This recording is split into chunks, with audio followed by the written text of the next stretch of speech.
Don Quichotte de Miguel Cervantes, chapitre 111, où l'on raconte l'événement extraordinaire capable d'être pris pour une aventure qui arriva à Don Quichotte.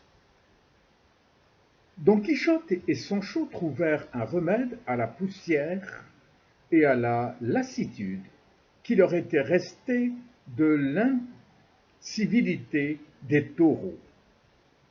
Dans une claire et limpide fontaine qui coulait au milieu d'une épaisse touffe d'arbres, laissant paître librement, sans harnais et sans bride Rocinante et le Grison, les deux aventuriers, maître et valet, s'assirent au bord de l'eau.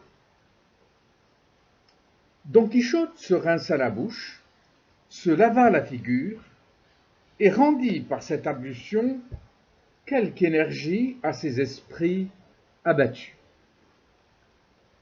Sancho recourut au garde-manger de son bissac et en tira ce qu'il avait coutume d'appeler sa victuaille. Don Quichotte ne mangeait point, par pure tristesse, et Sancho n'osait pas toucher au mets qu'il avait devant lui par pure civilité. Il attendait que son seigneur en essayât. Mais voyons qu'enseveli dans ses rêveries, celui-ci ne se rappelait pas de porter le pain à la bouche sans ouvrir la sienne pour parler. Et foulant aux pieds toute bienséance, il se mit à encoffrer dans son estomac le pain et le fromage qui lui tombaient sous la main. « Mange, ami Sancho, lui dit Don Quichotte, alimente ta vie, cela t'importe plus qu'à moi, et laisse-moi mourir sous le poids de mes pensées et les coups de mes disgrâces. Je suis né, Sancho, pour vivre en mourant, et toi, pour mourir en mangeant. Afin que tu vois combien j'ai raison de parler ainsi, considère-moi, je te prie, imprimé dans des livres d'histoire, fameux dans les armes, affable et poli dans ses actions, respecté par de grands seigneurs et sollicité par de jeunes filles, et, quand à la fin j'attendais les palmes et les couronnes, justement méritées par mes valeureux exploits. Je me suis vu ce matin foulé, roulé et moulu sous les pieds d'animaux immondes. Cette réflexion m'émousse les dents, m'engourdit les mains et m'ôte si complètement l'envie de manger, que je pense à me laisser mourir de faim, mort la plus cruelle de toutes les morts.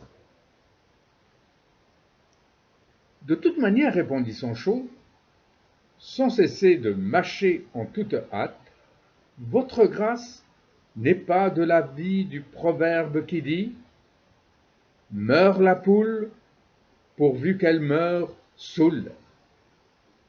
Quant à moi, du moins, je ne pense pas me tuer moi-même. Je pense au contraire faire comme le savetier qui tire le cuir avec les dents jusqu'à ce qu'il le fasse arriver où il veut. Moi, je tirerai ma vie en mangeant, jusqu'à ce qu'elle arrive à la fin que lui a fixé le ciel. Sachez, Seigneur, qu'il n'y a pas de plus grande folie que celle de vouloir se désespérer comme le fait votre grâce. Croyez-moi, après que vous aurez bien mangé, étendez-vous pour dormir un peu sur les verts tapis de cette prairie, et vous verrez, en vous réveillant, comme vous serez soulagé. Don Quichotte suivit ce conseil, trouvant que les propos de Sancho étaient plus d'un philosophe que d'un imbécile. Si tu voulais, ô Sancho, faire pour moi ce que je vais te dire, mon soulagement serait plus certain et mes peines moins vives.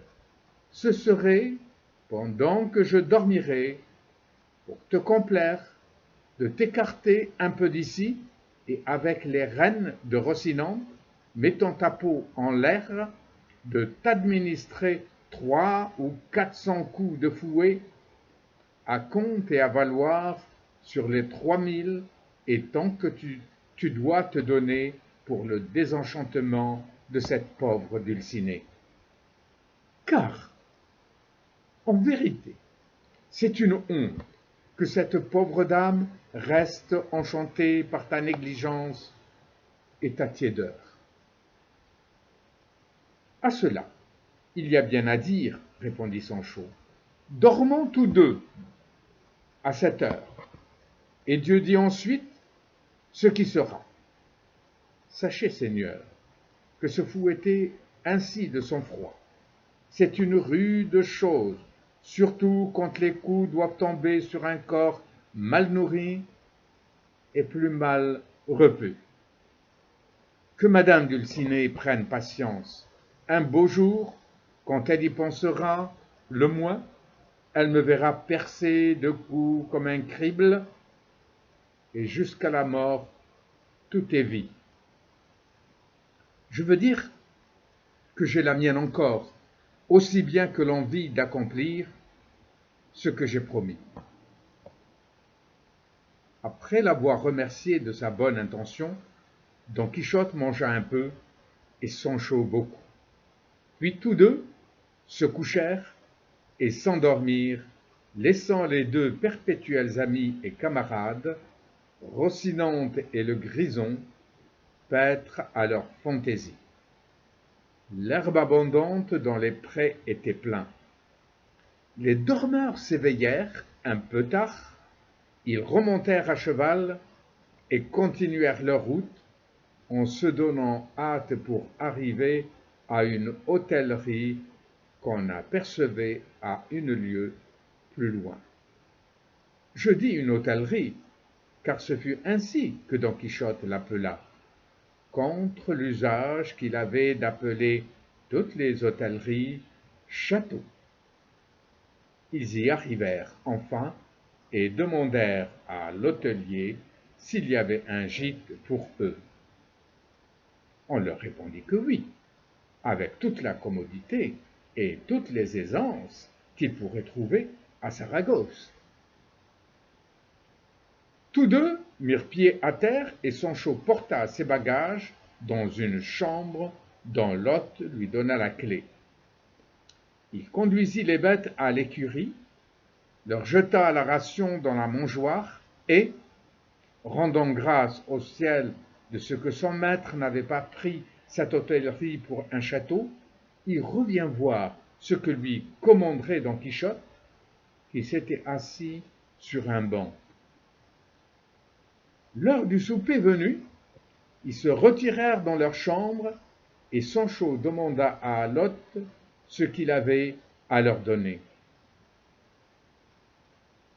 Vous serez servi, à bouche, que veux-tu? Répondit l'hôte. Ainsi, demandez ce qui vous fera plaisir, car, en fait d'oiseaux de l'air, d'animaux de la terre et de poissons de la mer, cette hôtellerie est abondamment pourvue. Il ne faut pas tant de choses, répliqua Sancho. Avec une paire de poulets rôtis, nous aurons assez, car monseigneur est délicat et mange peu, et moi je ne suis pas glouton à l'excès. L'hôte répondit qu'il n'avait pas de poulet, parce que les Milans dévastaient le pays. Eh bien, reprit Sancho, que le seigneur hôte fasse rôtir une poule, qui soit un peu tendre. Une poule, Sainte Vierge, s'écria l'hôte. En vérité, j'en ai envoyé vendre hier plus de 50 à la ville, mais à l'exception d'une poule, votre grâce peut demander ce qui lui plaira. De cette manière, reprit Sancho, le veau ne manquera pas, ni le chevreau non plus. Pour le présent, répondit l'hôte, il n'y en a pas à la maison, parce que la provision est épuisée. Mais la semaine qui vient, il y en aura de reste. Nous voilà bien lotis, repartit Sancho. Je parie que tous ces objets manquants vont se résumer en une grande abondance de lard et d'œufs. Pardieu, répondit l'hôtelier, mon hôte a vraiment une gentille mémoire. Je viens de lui dire que je n'ai ni poule, ni poulet, et il veut maintenant que j'aie des œufs. Qu'il imagine, s'il lui plaît, d'autres délicatesses, et qu'il cesse de demander des poules. Allons au fait. Par le nom du Christ, s'écria Sancho, dites-moi finalement ce que vous avez, et trêve de balivernes. Seigneur hôte, reprit l'hôtelier, ce que j'ai véritablement, ce sont 2 pieds de bœuf qui ressemblent à des pieds de veau, ou 2 pieds de veau qui ressemblent à des pieds de bœuf. Ils sont cuits avec leur assaisonnement de pois, d'oignons et de lard, et disent, à l'heure qu'il est, en bouillant sur le feu.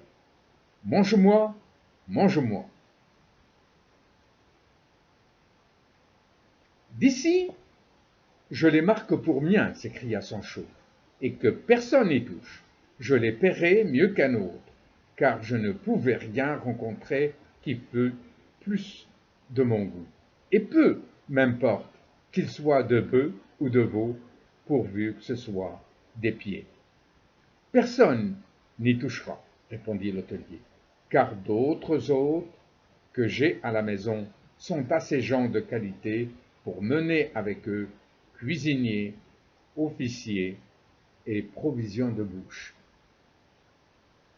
Quant à la qualité, dit Sancho, personne n'en revend à mon maître, mais l'emploi qu'il exerce ne permet ni garde-manger, ni panier à bouteilles.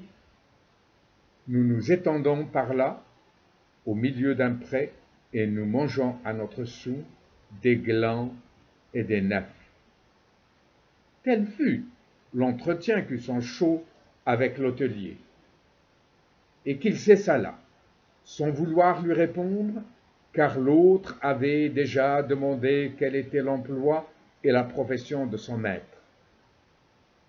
L'heure du souper vint.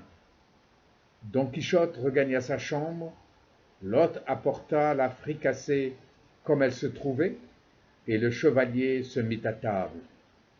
Bientôt, après, dans la chambre voisine de la sienne, et qui s'en était séparée que par une mince cloison, Don Quichotte entendit quelqu'un qui disait « Par la vie de votre grâce, Seigneur Don Geronimo, en attendant qu'on apporte le souper, lisons un autre chapitre de la seconde partie de Don Quichotte de la Manche. » À peine Don Quichotte eut-il entendu son nom, qu'il se leva tout debout, dressa l'oreille et prêta toute son attention à ce qu'on disait de lui. Il entendit ce Don Geronimo répondre « Pourquoi voulez-vous, Seigneur Don Juan, que nous lisions ces sottises? Quiconque a lu la première partie de Don Quichotte de la Manche ne peut trouver aucun plaisir à lire cette seconde partie. Toutefois, reprit Don Juan, nous ferons bien de la lire, car enfin, il n'y a pas de livre si mauvais qu'on y trouve quelque chose de bon. Ce qui me déplaît le plus dans celui-ci, c'est qu'on y peint Don Quichotte, guéri de son amour pour Dulcinée du Toboso. » Quand Don Quichotte entendit cela, plein de dépit et de colère, il éleva la voix et s'écria « À quiconque dira que Don Quichotte de la Manche a oublié ou peut oublier Dulcinée du Toboso, je lui ferai connaître à armes égales qu'il est bien loin de la vérité, car ni Dulcinée du Toboso ne peut être oublié, ni l'oubli se loger en Don Quichotte. Sa devise est la constance et ses vœux de rester fidèle sans se faire aucune violence, par choix et par plaisir. Qui nous répond? Demanda-t-on de l'autre chambre. Qui pourrait-ce être? Répliqua Sancho, sinon Don Quichotte de la Manche lui-même. Qui soutiendra tout ce qu'il a dit, et même tout ce qu'il dira, car le bon payeur ne regrette pas ses gages. À peine Sancho avait-il achevé que deux gentilshommes, du moins en avait-il l'apparence, ouvrirent la porte de la chambre, et l'un d'eux, jetant les bras au cou de Don Quichotte, lui dit avec effusion: ce n'est ni votre aspect qui peut démentir votre nom, ni votre nom qui peut démentir votre aspect. Vous, Seigneur, vous êtes sans aucun doute le véritable Don Quichotte de la Manche, étoile polaire de la chevalerie errante, en dépit de celui qui a voulu usurper votre nom et anéantir vos prouesses, comme l'a fait l'auteur de ce livre que je remets entre vos mains. Il lui présenta en même temps un livre que tenait son compagnon. Don Quichotte le prit et se mit à feuilleter sans répondre un mot. Puis, quelques moments après, il le lui rendit en disant: dans le peu que j'ai vu, j'ai trouvé chez cet auteur 3 choses dignes de blâme. La première, quelques paroles que j'ai lues dans le prologue. La seconde, que le langage est aragonais, car l'auteur supprime quelquefois les articles. Enfin, la troisième, qui le confirme surtout pour un ignorant, c'est qu'il se trompe et s'éloigne de la vérité dans la partie principale de l'histoire. Il dit en effet que la femme de Sancho Panza, mon écuyer, s'appelle Marie Gutiérrez, tandis qu'elle s'appelle Thérèse Panza, et celui qui se trompe en un point capital doit faire craindre qu'il ne se trompe en tout le reste de l'histoire. Voilà, pardieu, une jolie chose pour un historien, s'écria Sancho, et il doit être au courant de nos affaires, puisqu'il appelle Thérèse Panza, ma femme, Marie Gutiérrez. Reprenez le livre, Seigneur, et voyez un peu si je figure par là, et si on estropie mon nom. À ce que vous venez de dire, mon ami, reprit Don Geronimo, vous devez être Sancho Panza, l'écuyer du seigneur Don Quichotte. Oui, je le suis, répondit Sancho, et je m'en flatte. Eh bien, par ma foi, continua le gentilhomme, cet auteur moderne ne vous traite pas avec la décence qui se doit en votre personne. Il vous peint glouton et niais, et point, et pas le moins du monde amusant, bien différent, enfin, de l'autre Sancho qu'on trouve dans la première partie de l'histoire de votre maître. Dieu lui pardonne, répondit Sancho.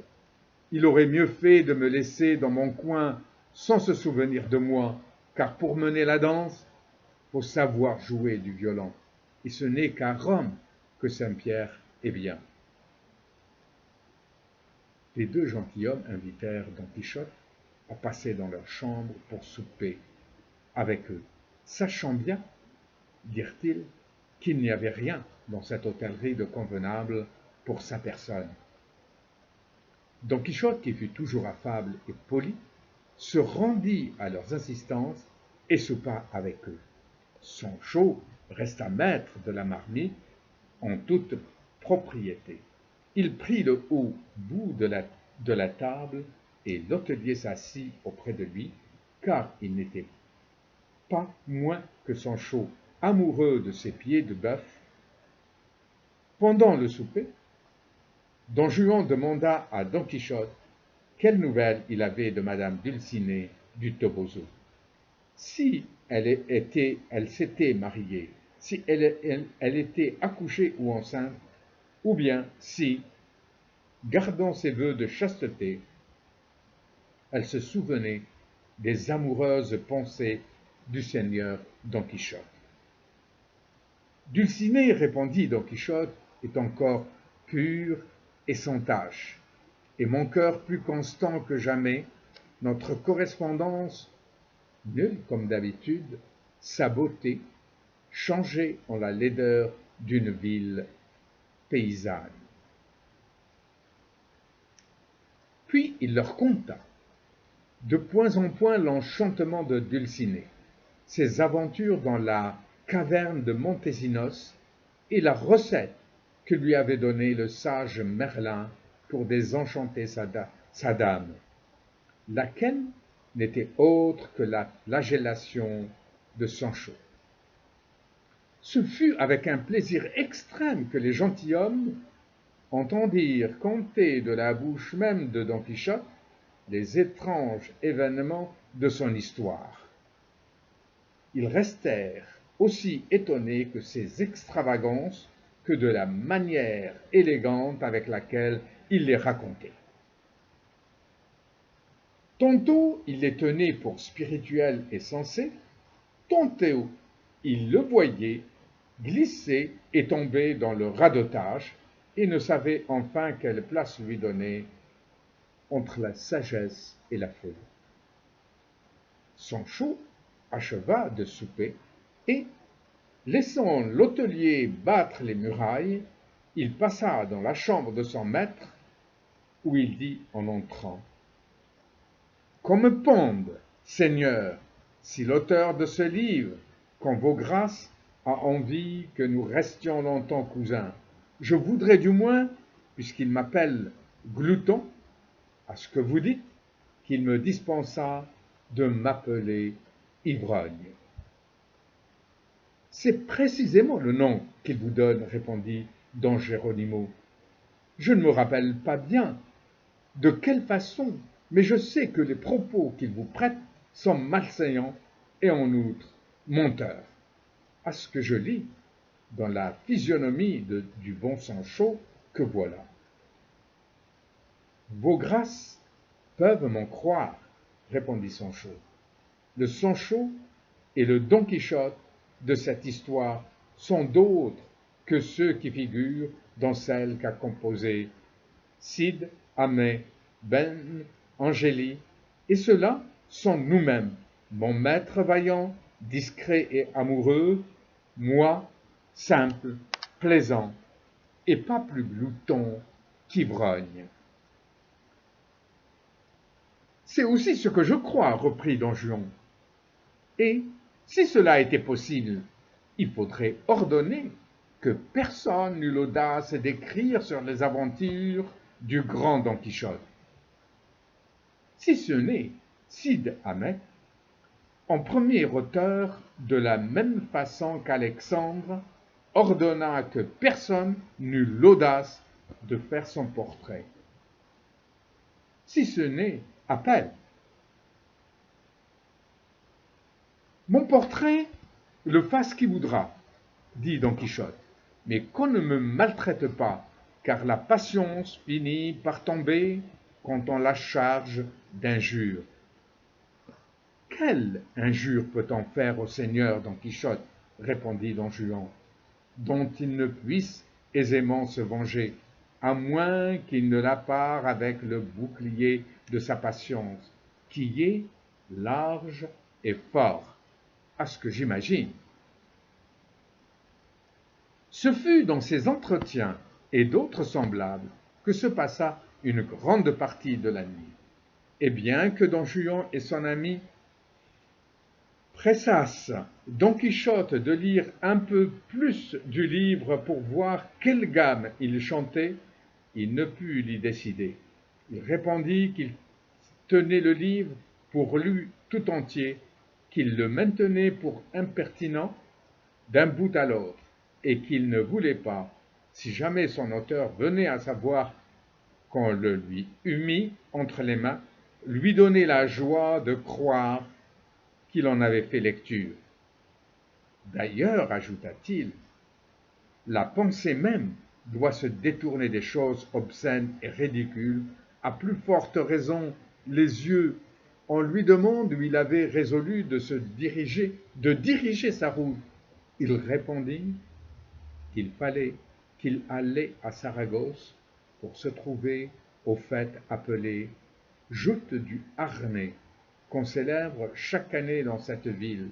Don Juan lui dit alors que cette nouvelle histoire, racontée comment Don Quichotte, ou quel que fût celui qu'elle appelait ainsi, avait assisté dans la même ville à une course de bagues, dépourvue d'invention, pauvre de style, misérable en description de livret, mais, en revanche, riche en niaiseries. En ce cas-là, répliqua Don Quichotte, je ne mettrai point les pieds à Saragosse, et je publierai ainsi à la face du monde le mensonge de ce moderne historien, et les gens pourront se convaincre que je ne suis pas le Don Quichotte dont il parle. Ce sera fort bien fait, reprit Geronimo. Et d'ailleurs, il y a d'autres joutes à Barcelone où le seigneur Don Quichotte pourra montrer son adresse et sa valeur. Voilà ce que je pense, père, répliqua Don Quichotte. Mais que vos grâces veuillent bien me permettre, car il en est l'heure, d'aller me mettre au lit, et qu'elles me comptent désormais au nombre de leurs meilleurs amis et serviteurs. Moi aussi, ajouta Sancho, peut-être leur serais-je bon à quelque chose. Sur cela, prenant congé de leurs voisins, Don Quichotte et Sancho regagnèrent leur chambre et laissèrent Don Juan et Don Geronimo tout surpris du mélange qu'avait fait le chevalier de la discrétion et de la folie. Du reste, ils crurent fermement que c'étaient bien les véritables Don Quichotte et Sancho, et non ceux qu'avait dépeints leur historien aragonais. Don Quichotte se leva de grand matin, et, frappant à la cloison de l'autre chambre, il dit à ses hôtes un dernier adieu. Sancho paya magnifiquement l'hôtelier, mais lui conseilla de vanter un peu moins l'abondance de son hôtellerie et ou de la tenir désormais mieux approvisionnée.